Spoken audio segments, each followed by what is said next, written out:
No i co? Tu jest tak trochę krakowsko, nie?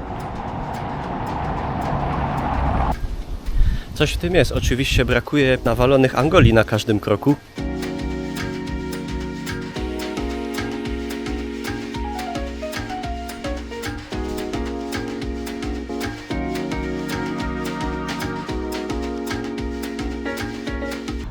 Ty też mają ludzie pomysły. I Jezus. Zamiast fajnie pograć w tego piponga. Pieronie, ja bych tam nie właził. Kojarzycie elektrociepłownię Szumbierki, nie? To tu jest kamienica zaprojektowana od tych dwóch panów, którzy też ją zaprojektowali. Emil i Georg Zielmanowie z Berlina. To byli richtig fajne chłopcy. W 5 minut z tego zajebistego słońca przyszły chmury i zaczął lać deszcz i przyszła burza. A propos powalonej pogody, no to wiecie co się dzieje w Polsce, zwłaszcza na Śląsku, zwłaszcza na Dolnym Śląsku.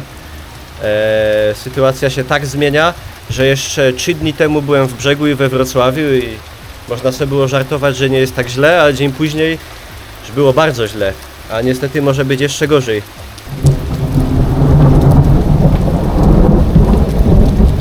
Mam nadzieję, że wy i wasi bliscy jesteście bezpieczni, że wasz dobytek też nie uległ destrukcji, bo niestety no już bardzo wielu ludzi potraciło swoje domy, swoje mieszkania, swoje biznesy. Jeśli byście na przykład w takim Bytomiu albo w okolicy Bytomia się zastanawiali, jak można by pomóc, to oprócz różnych zbiórek, które linkowałem na Facebooku między innymi, u nas też w Śródmieściu przy rynku takie zbiórki darów dla powodzian prowadzi redakcja Życia Bytomskiego. Słuchajcie, jakby ktoś chciał jakoś pomóc powodzianom, to w siedzibie Życia Bytomskiego przy rynku w Bytomiu można przynosić dary od 9 do 16. Głównie wiadomo woda mineralna, ale nie tylko, ręczniki papierowe, niepapierowe, środki czystości, jakaś żywność typu konserwy i tak dalej. Tu właśnie przed chwilą partia odjechała, dlatego jest tak pusto, ale tutaj można takie rzeczy przynosić, także jakby ktoś chciał pomóc Bytomia albo okolic, to wpadajcie. Także jeżeli jesteście gdzieś tam w tych zagrożonych rejonach, no to trzymajcie się i pozostaje tylko mieć nadzieję, że już wnet się to wszystko skończy, a straty nie będą aż tak dotkliwe. A przed chwilą właśnie ten deszcz się przemienił na 5 minut w grad. No to ja się tu chyba dzisiaj już zostanę.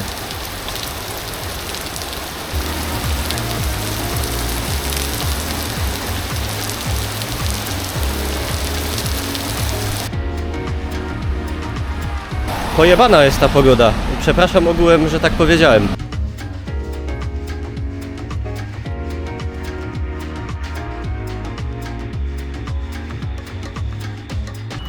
Plac Sikorskiego w ogóle to jest bardzo fajna miejscowa, taka według mnie mocno niedoceniona. I tak, no jak się tu łazi, to tak czuć, że to było poważne miasto i tak czuć pieniądz, wiecie?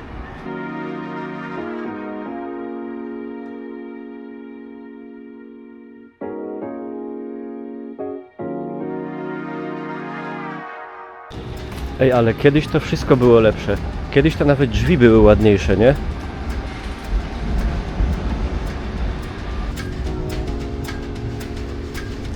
Jak Państwo znajdują taki mariaż starego z nowym? W sensie, że tu stara kamienica odnowiona, a tu taka fikuśna przybudówka. Kontrowersyjny temat.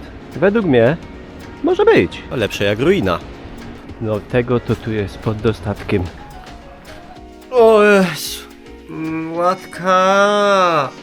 Przeca ten film jest o niczym, Łatka. Stara ruro. O!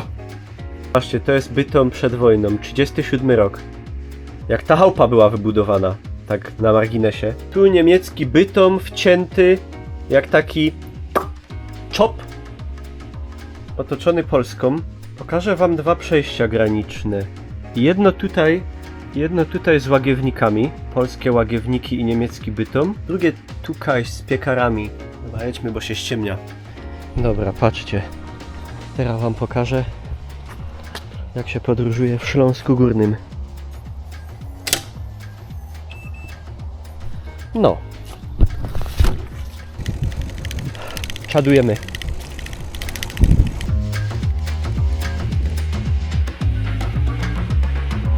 No i dobra, 5 minut i jesteśmy, proszę, przy dawnym domu celnym. Także myślę, że to było tak, że tam byliśmy już w niemieckim Bytomiu. Tutaj wiadomo, kontrola, celnicy, wszystko, papiery bite. A tu polskie piekary. To jest w ogóle fajna rzecz, że ten budynek się jeszcze zachował. Oczywiście przebudowany, ale mniej więcej w takiej formie, jaką wtedy stał. To jest jedno przejście graniczne, oczywiście ich było dużo więcej, ale podjedźmy jeszcze na to, które znajdowało się pomiędzy właśnie Bytomiem a Łagiewnikami, które dzisiaj są oczywiście jego dzielnicą. Jest opcja, że do Łagiewnik przed zmrokiem nie dojadymy. Dobra, najwyżej będziecie sobie musieli dużo wyobrazić.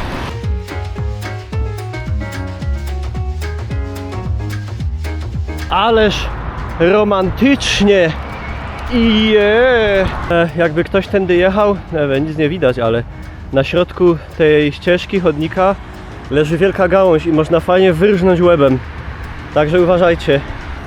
O, ciupaga. Ale już żeśmy prawie są. Aha, lol. Serio, tam nie ma żadnej ścieżki ani nic. To jest mniej więcej dokładnie tutaj, w ulicy Chorzowskiej. Teraz już jesteśmy w polskich Łagiewnikach. Tam za tym przejściem, mniej więcej jak są te zabudowania. Tutaj stał taki duży budynek, chyba od celników. Tu było przejście. Tu też papiery bite tego. No i Deutsche Beuten. Tutaj Polnische Hohenlinde, Łagiewniki. W związku z tym podziałem takim ta granica często przebiegała mega absurdalnie, że na przykład chałupa była w Polsce, ale już pole było w Niemcach, albo na opak. Albo żeby przejechać z jednego górnośląskiego miasta w Polsce do drugiego górnośląskiego miasta w Polsce, trzeba było przejechać przez na przykład niemiecki Bytom.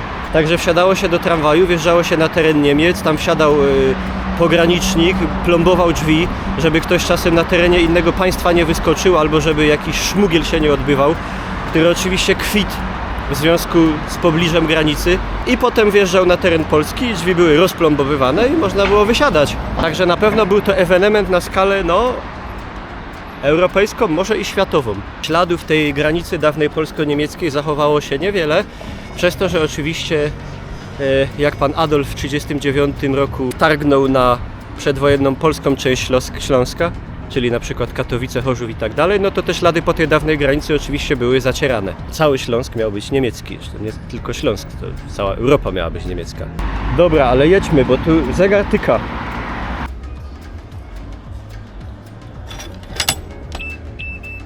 Taki przejazd, 8,1 km, 242 kalorie, no to pół piwa.